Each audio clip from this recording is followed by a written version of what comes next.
గత వారంలో petrol diesel కొరత ఉండడంతో ప్రజలు తీవ్ర ఇబ్బంది పడ్డారు. విశాఖ నగరంలో దాదాపు అన్ని పెట్రోల్ బంకుల వద్ద భారీ క్యూలే దర్శనమిచ్చాయి. ప్రజలు గంటల తరబడి వేచి చూస్తూ సమస్యలు ఎదుర్కొంటున్నారు. అయితే తాజాగా వాహనదారులకు పెట్రోల్ అందించడంలో నిర్వాహకులు నిబంధనలు పెడుతున్నారు. వాహనాలకు ఇన్ని లీటర్స్ మాత్రమే కొట్టాలని లిమిట్ సెట్ చేస్తున్నారు. దీనిపై వినియోగదారులు ఫైర్ అవుతున్నారు. మరోవైపు అధికారులు పెట్రోల్ కొరత తీరిందని ఇబ్బంది లేదంటున్నారు. ఈ అంశంలో వాస్తవ పరిస్థితిపై హెచ్పీ పెట్రోల్ బంక్ డీలర్తో మా correspondent Meena face to face. గత వారం రోజులుగాను నగరంలోని పెట్రోల్ డీజిల్ సరఫరా ఆగిపోయింది లేదా పెట్రోల్ కొరత ఉందని చెప్పేసి విషయం తెలియగానే ప్రజలు తండోపతండాలుగా ప్రాంతాల వారీగాను ఎక్కడ పడితే అక్కడ పెట్రోల్ కోసం నిరీక్షిస్తూ ఎండల సైతం లెక్క చేయకుండా క్యూలు కట్టే పరిస్థితి మనం ఇప్పటివరకు చూసాం. అయితే మరోపక్క అధికారులు మాత్రం ఏ ఇబ్బంది లేదు, పెట్రోల్ కొరత అయితే లేదు అని చెప్పేసి చెప్తున్నారు. ఇప్పుడు కొంచెం సాధారణ పరిస్థితికి చేరుకుందని చెప్పొచ్చు. అయితే హెచ్పీ గ్యాస్ యజమాని, హెచ్పీ డీలర్ మనతో పాటు ఉన్నారు నారాయణ రెడ్డి గారు. ఆయనతో మాట్లాడి విషయం తెలుసుకున్నారు. చెప్పండి సార్, అసలు పెట్రోల్ ఇప్పటి వరకు కూడా కొరత ఏర్పడింది, అసలు చాలా స్టాక్ లేదు అని చెప్పేసి అని అవాస్తవాలు అయితే ఉన్నాయి. దాని గురించి మీరు ఏం చెప్పండి? పెట్రోల్ కొరత అయితే ఏమీ ఏర్పడలేదండి. అంటే ప్రజల ప్యానిక్ అవడం తప్ప ఈ సోషల్ మీడియాలోను వాట్సాప్లోనూ ఆ పనిలేని మెసేజ్లన్నీ పెట్టుకుని ఈ రకమైన పరిస్థితి క్రియేట్ చేసుకున్నారు. ఇప్పుడు మీరే చూస్తూ ఉన్నారు. ఒకసారి మీరు లైవ్ తిప్పండి. లైవ్ తిప్పితే ఎలా ఉందో అన్నది మీకే కనపడుద్ది. అంటే అన్నెసరీగా లేని విషయానికి ఏదో ప్యానిక్ అవటం, దాని మీద అధికారులను ఇబ్బంది పెడతాం, డీలర్లను ఇబ్బంది పెడతాం, పబ్లిక్ని ప్యానిక్ చేయటం తప్ప ఏమీ లేదు. ఆ 2 days ఏదో కొంచెం కంగారు పడ్డారు, కానీ ఆ రోజు కూడా మేము ఫుల్గా పెట్రోల్ ఇచ్చాము. మేము ఎక్కడ ఇబ్బంది అయితే ఏం లేదండి. అందులోనూ ఎస్పెషల్లీ మా హెచ్పిసి వాళ్ళు మట్టుకి ఫెంటాస్టిక్ ఆర్గనైజ్ చేశారు. ఎందుకంటే ఆ ప్రాబ్లం వచ్చిన రోజే కాదండి, దానికి ముందు ఒక 1 నెల రోజుల నుంచి వారు ఎప్పుడైతే స్టార్ట్ అయిందో ఆ రోజు నుంచి కూడా హెచ్పిసి వాళ్ళు చాలా ప్రాపర్ యాక్షన్స్, చాలా ప్లానింగ్గానే వాళ్ళు చేసుకుంటూ వెళ్ళారు. ఎక్కడా కూడా ఏ డీలర్కి స్టాక్ లేకుండా చేయటం కానీ సరఫరా ఫెంటాస్టిక్ చేశారండి మా హెచ్పిసి కంపెనీ అయితేనే. అక్కడ వరకు చాలా బాగా చేశారు. ఎక్కడ ఏ హెచ్పిసి బంకులో కూడా ఇబ్బంది రానివ్వకుండా చూసుకున్నారండి. సార్, ఇప్పుడు ప్రస్తుతం అయితే ఏమైనా ఆంక్షలు ఏమైనా ఉన్నాయా? అంటే ఇంతే కొట్టాలి బండికి, ఇలా చేయాలని చెప్పేసి ఏమైనా అయితే ప్రభుత్వ నిబంధనలు ఏమైనా ఉన్నాయా? అంటే స్టేట్ గవర్నమెంట్ అయితే ఏదో సివిల్ సప్లైస్ ఏదో చిన్న ఆంక్షలు పెట్టిందండి. ఒక బైక్కి అయితే 200 రూపీసు, లారీకి అయితే కార్కి అయితే 1500 రూపాయలు, కారుకి 1500, లారీకి 300 లీటర్లో ఏదో రిస్ట్రిక్షన్స్ పెట్టారు. అంటే నా ఉద్దేశంలో అయితే అంత పెద్ద అవసరం లేదండి. ఎందుకంటే సరఫరా బాగుంది, అన్ని బంకుల్లో కూడా ప్రోడక్ట్ ఇబ్బంది లేకుండానే ఉంది. అందువల్ల మళ్ళీ అంటే దీనివల్ల ఇలా పెట్టడం వల్ల ఇంకొక ఇబ్బంది కూడా ఉందండి. ఈ ప్యానిక్ సిచ్యువేషన్ అన్నది ఓన్లీ ఏపీలోనే ఉంది. అదే ఏపీ అంటే తెలుగు రాష్ట్రాల్లో. మనం ఇతర రాష్ట్రాల బళ్ళకి మేము 200 కొడతాము, 150 కొడతామంటే వాళ్ళు ఇక్కడ ఫిల్ చేసుకుని వాళ్ళ డెస్టినేషన్స్ వేరేగా ఉంటాయి. అంటే వాళ్ళు ఏం చేస్తారంటే అండి, ఈ ఏరియాలో ఫిల్ చేసుకుంటే ఎగైన్ ఇంకొక 600 కిలోమీటర్లో 700 కిలోమీటర్లోనూ మళ్ళీ ఇంకొక పాయింట్ వాళ్ళు పెట్టుకుంటారు. ఎప్పుడును వాళ్ళ పేమెంట్లు కూడా ఆ పెట్రోల్ బంక్స్కే పట్టుకెళ్తూ ఉంటారు వాళ్ళు. అందువల్ల వాళ్ళకి ఏమవుద్దంటే ఇలా మనం రిస్ట్రిక్షన్స్ పెడితే this panic will spread other states also. అంటే ఏపీలో ఇలా ఉందంట, దానివల్ల అంటే మళ్ళీ ఏపీ ఇమేజ్ పోతుంది. అది ఒకసారి గవర్నమెంట్ ఆలోచించలేదు. దాంట్లో మేము గవర్నమెంట్కి ఏం చెప్పేది ఏం లేదు. They have to take a decision. అంటే వాళ్ళు ఇలా కొట్టండి అంటే అలాగే కొడతాం, మాకు అభ్యంతరం ఏం లేదు. కానీ దానివల్ల అంటే ఎనదర్ డ్యామేజ్ ఏమైనా వస్తుందేమో అది ఆలోచించుకోవాల్సింది అధికారులు, ప్రభుత్వం. అంటే మేమైతే ఇప్పుడు రిస్ట్రిక్షన్స్ పెట్టారు కాబట్టి మాకు రాత్రి మెసేజ్లు వచ్చినాయి. అవి రాత్రి నుంచి కూడా లారీలకి అయితే వాళ్ళు ఏం చెప్పారు అదే కొడుతున్నాం. పెట్రోల్ కూడా 200 రూపాయలు బైక్కి, 1500 రూపాయలు, అదే 2 లీటర్లో 15 లీటర్లే కొడుతున్నాం మేము. సార్, యాక్చువల్గా ఇప్పుడైతే సాధారణ స్థితికి వచ్చింది, కానీ ముందంతా పానిక్ అయ్యి ప్రజలు మొత్తం అంతా అసలు ఎండను కూడా సైతం లెక్క చేయకుండా క్యూ లైన్లు కట్టి బారులు తీరే పరిస్థితి అయితే ఇప్పటి వరకు చూసాం. అలా అసలు క్యూలు కట్టి నిరీక్షించే పరిస్థితి అసలు ఎందుకు వచ్చిందంటారు మీ అభిప్రాయం? నా అభిప్రాయం చెప్తున్నాను, దీంట్లో వాస్తవం చెప్తున్నాను. నేను ఆ 2 రోజులు ఉదయం నుంచి సాయంకాలం వరకు నేను కంటిన్యూ బంకులో నుంచున్నాను. నేను ప్రతిరోజు మా దగ్గరికి వచ్చే కస్టమర్లు 100 రూపాయలు తీసుకుని మహానుభావులు 1800 2000 రూపాయలు పెట్రోల్ తీసుకున్న చాలామంది మహానుభావులు ఉన్నారండి. అంటే వాళ్ళని ఏమనాలండి మనం? వాళ్ళు ఏమనాలి చెప్పండి? కారణం వాళ్ళు చేసిన పనులు. అంటే పబ్లిక్లో కొంతమంది తప్పుడు పనులు చేసిన వాళ్ళ వల్ల ఈ సమస్య వచ్చిందండి. పబ్లిక్కే దీనికి కారణం, ఆయిల్ కంపెనీలు కాదండి. నేను క్లియర్గా అబ్జర్వ్ చేశాను. అంటే ప్రతిరోజు నేను రెగ్యులర్గా బంకులో ఉన్నప్పుడు నేను క్లియర్గా అబ్జర్వ్ చేస్తాను ఎవరు ఎంత తీసుకుంటున్నారు అన్నది. 100 రూపాయలు పెట్రోల్ తీసుకునేవాడికి 1500 1800 రూపాయలు పెట్రోల్ అవసరం ఏంటండి? అవసరం ఏంటి? ఆ రకమైన స్థితి చేశారు కాబట్టి ప్రజలే ఈ స్థితి తెచ్చారండి. ముందు చూపు కాదండి, అంటే వాళ్ళ స్వార్థం తప్ప ఎమర్జెన్సీస్ అన్న దృష్టిలో లేదు, బాధ్యత లేకుండా బిహేవ్ చేశారండి. సార్, ఫస్ట్ సాధారణంగా సోషల్ మీడియాలోని ఈ అవాస్తవాలు పునరావృతం అయ్యాయి, అదే ప్రభావితం అయ్యాయి. సో దాని మీద మీ అభిప్రాయం?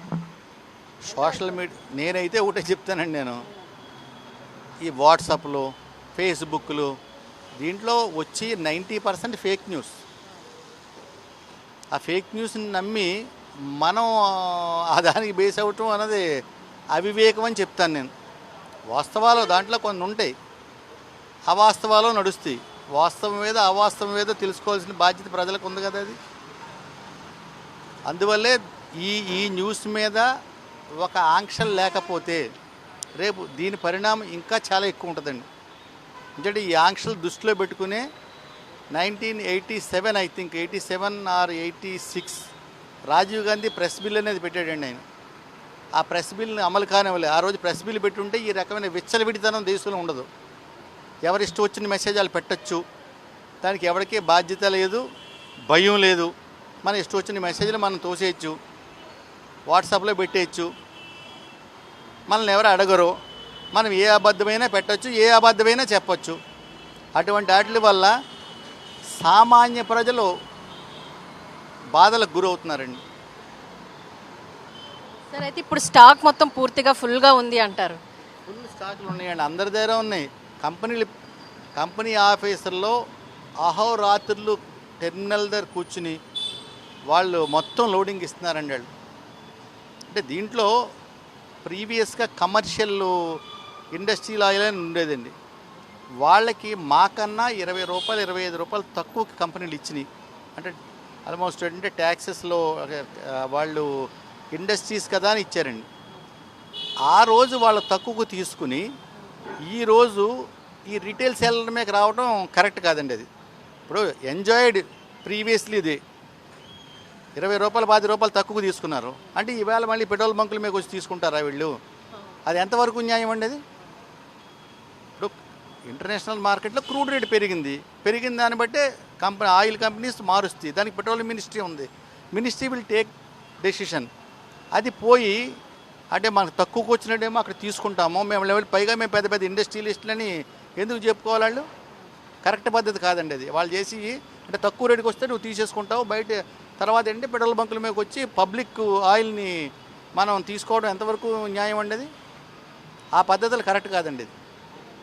సార్, యాక్చువల్గా పెట్రోల్ డీజిల్లో దొరకట్లేదు, కొరత ఉంది అని చెప్పేసి అని విషయం అవాస్తవమైనప్పటికీ కూడా నార్మల్గా తెలిసిన తర్వాత ప్రజలు చాలా ప్యానిక్ అయ్యి వచ్చినప్పుడు ప్రభుత్వం కూడా ఒక నిబంధన పెట్టింది, 200 మనిషికి 200 పెట్టాలి, 500 చెల్లించాలి అని చెప్పేసి అని. అలాంటి ఇంధనం లేదు అని అనుకున్నప్పుడే కదా అలాంటి నిబంధనలు పెట్టాలి. అలాంటప్పుడు మీరు ఎలా అది నిబంధనలు? లేదండి, అంటే ఇంధనం లేదని కాదండి. అంటే వీళ్ళు వచ్చి ఇప్పుడు నేను ఇందాక మీకు ఒక ఉదాహరణ చెప్పాను కదా, 100 రూపాయలు కొట్టించుకునే మహానుభావుడు 1800 రూపాయలు తీసుకుంటే మిగిలిన వాళ్ళ పరిస్థితి ఏంటండి? అంటే ఎంతకాలం దాచేస్తారు వీళ్ళు ఆయిల్? అంటే మీకు నాకు తెలుసుండి 100 రూపాయలు కొట్టించుకుని ఇప్పుడు నేను చెప్పిన ఒక మహానుభావులు ఉన్నారు కదండి, ఆ మహానుభావులు 2 రోజులకి 3 రోజులకి వచ్చి 100 తీసుకుంటారండి వాళ్ళు. అంటే 3 రోజులకి 100 రూపాయలు పెట్రోల్ తీసుకునేవాడు 1800 రూపాయలు పెట్రోల్ తీసుకున్నాడంటే అంటే 18 3 54 రోజులు సరిపడా దాచుకుంటాడు ఆ పెద్ద మనుషులు. ఎంతవరకు న్యాయం అండి అది? అంటే ఆ జ్ఞానం వాళ్ళకు ఉండాలి. ఇప్పుడు దొరకకుండా పోయి అంటే కనీసం మినిమం కామన్ సెన్స్ అండి ఇది. విశాఖపట్నంలో రిఫైనరీ ఉంది, రిఫైనరీ ఉన్న ఊళ్ళో ఆయిల్ కొరత ఎందుకు వస్తుంది? రిఫైనరీ ఉన్న ఊళ్ళో ఆయిల్ కొరత ఎందుకు వస్తుందండి? ఇప్పుడు హెచ్పిసి రిఫైనరీ కావచ్చు, హెచ్పిసి నుంచే బీపీసీకి వెళ్తుంది, ఐఓసీకి వెళ్తుంది. 3 ఆయిల్ కంపెనీలకి వెళ్ళేది కూడా ఇదే ప్రోడక్ట్. చెన్నైలో ఉందంటే మీకు అక్కడ బహుశా ఐఓసీ రిఫైనరీ ఉండొచ్చు. ఐఓసీ రిఫైనరీకి ఐఓసీ నుంచి వెళ్తుంది. అక్కడ మళ్ళీ ఈ 3 ఆయిల్ కంపెనీలు షేర్ చేసుకుంటాయి. 3 కూడా గవర్నమెంట్ ఆఫ్ ఇండియా ఆయిల్ సంస్థలే కదా. సార్, స్టాఫ్ మీద మీ అంటే ఇప్పుడు జనాలందరూ చాలామంది ప్రజలందరూ వస్తున్నప్పుడు మీ స్టాఫ్ మీద ఎలా ఉంది సార్ ఒత్తిడి అంతా? మరి వాళ్ళ అంటే మొన్న అయితే వాళ్ళు ఉదయం 6 గంటలకు డ్యూటీ ఎక్కారండి. రాత్రి 12 గంటల వరకు కనీసం భోజనం చేయకుండా చేశారండి వాళ్ళు. నిజంగా హ్యాట్స్ ఆఫ్ టు స్టాఫ్. వాళ్ళు చాలా కష్టపడ్డారు వాళ్ళందరూ కూడా. రియల్గా వాళ్ళ కష్టానికి అభినందనీయం. మధ్యలోని అంటే టెక్నికల్ ఇష్యూ అయ్యి అంటే ఎక్కువ స్టాక్ని రీస్టాక్ చేయడంతో కొన్ని దగ్గర బంక్స్ కూడా ఆగిపోయే పరిస్థితి. అంటే ఇవన్నీ కూడా మిషన్స్ కదండి. కంటిన్యూ మనం దాన్ని వర్క్ చేస్తే హీట్ ఎక్కిపోతాయండి. కొంతసేపు రెస్ట్ చేయకపోతే అంటే మేము కూడా ఆ చర్యలు ఎందుకు తీసుకున్నారంటే బంకుల వాళ్ళు అది హీట్ ఎక్కిపోతే సపోజ్ ఏదైనా ఫైర్ అయితే టూ డేంజరస్ సిచ్యువేషన్. అందువల్ల ఆ పొజిషన్ తెలిసినప్పుడు ఆటోమేషన్ ఆగిపోద్ది. ఆటోమేషన్ ఆగినప్పుడు అది కొంచెం కూల్ అయ్యేదాకా ఆగవలసిందే. అంటే మిషన్ కాబట్టి ఇప్పుడు మనం ఒక మోటార్ సైకిల్ మీద వెళ్తూ ఉన్నామండి. దాని లైఫ్ ఎంత గట్టిగా అయితే 3-4 అవర్స్ కంటిన్యూ కొట్టచ్చు. బియాండ్ దట్ వెళ్తే మనకి ఇండికేషన్ చూపిస్తుంది. హీట్ మీటర్ పైకి లెగిస్తూ ఉంటుంది కార్లలో. మనం ఏం చేస్తాం, తీసి పక్కన కొంతసేపు ఆపుతాం. సేమ్ పరిస్థితి అండి, అది మిషనే కదా. కానీ ఆ మిషన్ కన్నా కూడా మా స్టాఫ్ మట్టుకి రియల్లీ వండర్. అంటే not only my staff, almost అన్ని బంకుల స్టాఫ్ కూడా అలాగే పనిచేశారు. నిజంగా వాళ్ళ ఆ కష్టానికి నిజంగా హ్యాట్స్ ఆఫ్ అండి వాళ్ళకి. సార్, సాధారణంగా నార్మల్గా మీరు ఎంత స్టాక్ చేస్తారు? ఈ పరిస్థితుల్లో ఒక 3-4 డేస్ నుంచి ఎంత రీస్టాక్? అంటే మాకు ఏం లేదండి, జనరల్గా మాకున్న రూల్ ఏంటంటే 3 డేస్ ప్రోడక్ట్ మేము ఉంచాలి. ఆల్మోస్ట్ అన్ని బంకులు కూడా 3 డేస్ ప్రోడక్ట్ మేము ఉంచుతాం. ఇంచుమించుగా అన్ని బంకులు కూడా అంటే ఈ వేళ సేలు, రేపటి సేలు, ఎల్లుండి లోడ్ వచ్చే వరకు ఖచ్చితంగా ఉంచాలి. అది ఉంచుతున్నాం ఇప్పుడు. అన్ని బంకులు ఆల్మోస్ట్ అంటే యాజ్ నామ్స్ మా డీలర్లు అందరూ ఫాలో అవుతారండి. మా డీలర్స్ ఎవరో కూడా ఏంటంటే నామ్స్ కాదని వెళ్ళేది ఏమి ఉండదు. ఇప్పుడు రోజువారీ ఇన్ని లోడ్లు అని టెర్మినల్ దగ్గర ఉంటుందండి. ఏదో 100 లోడ్లో 150 లోడ్లో వాళ్ళ కెపాసిటీ. 150 లోడ్లు కాదని నువ్వు 250 ఇవ్వాలంటే వాళ్ళకి కూడా యంత్రాంగం కావాలి కదా. ఇప్పుడు యంత్రాంగం లేకుండా వాళ్ళు మనుషులే. ప్లస్ ఫిల్ అవ్వాలంటే ఒక లారీ ఫిల్ అవ్వాలంటే కనీసం ఒక 1 అవర్ పడుతుందండి. 1 అవర్ కన్నా ముందు వాళ్ళు చేయలేరు. సో అప్పుడు మనం ఇలా ప్యానిక్ అయినప్పుడు ఆ రకమైన కొంచెం టైం అడ్జస్ట్ చేసుకోవాలండి. అది తప్పదు, అది ప్రాక్టికాలిటీ అండి. అది మొత్తానికి చూశారు కదా, పెట్రోల్ డీజిల్ కొరత అయితే ఉంది అని చెప్పేసి ప్రజలు ప్యానిక్ అయ్యి ఎక్కడ పడితే అక్కడ వారి ప్రాంతాల్లోని బంకుల చుట్టూను బారులు తీరుతూ ఎండలు సైతం లెక్క చేయకుండా కూడా అవసరానికి మించి కూడా ఇంధనాన్ని తీసుకునేవారు. వారు మేము చెప్తున్నా కూడా మీరు పట్టించుకోకుండా వారు స్టాక్ చేసుకునేవారు అని చెప్పేసి చెప్తున్నారు. అయితే ఇక్కడ ఒక విషయం మనం గుర్తెరగాలి. అదేంటంటే ప్రతి అవాస్తవాన్ని నమ్మకుండా ఒక పక్క ప్రభుత్వ అధికారులు మనకి సూచిస్తున్నప్పటికీ కూడా ఇంధనం కొరత కానీ గ్యాస్ కొరత కానీ లేదు అని చెప్తున్నప్పటికి కూడా వారి ప్రయత్నాలు వారి అభద్రతా భావంతో, ముందు చూపు భావంతో కూడా వారు స్టాక్ చేసి వారు ఇబ్బంది పడుతూ ఇతరులను కూడా ఇబ్బంది పెట్టే పరిస్థితి వరకు మనం తీసుకొస్తున్నామని చెప్పేసి ఒక్కసారి గుర్తెరగాలి. దట్ ఇంకొక పాయింట్ ఏంటంటే ఏ విషయానైనా సరే, ఏ నిజానైనా సరే ప్రభుత్వ అధికారులు అఫీషియల్గా అధికారికంగా అనౌన్స్ చేసిన తర్వాత ఆ విషయాన్నే మనం పరిగణలోకి తీసుకోవాలి. అవాస్తవాలని పరిగణలోకి తీసుకొని ఇలా ఇబ్బందుల పాలు పడద్దు అని చెప్పేసి చాలామంది సూచిస్తున్నారు. ఇది ఇక్కడ పెట్రోల్ బంక్ దగ్గర ప్రజెంట్ అప్డేట్. కెమెరా పర్సన్ సుధాకర్తో మీనా, ప్రైమ్9 న్యూస్, వైజాగ్.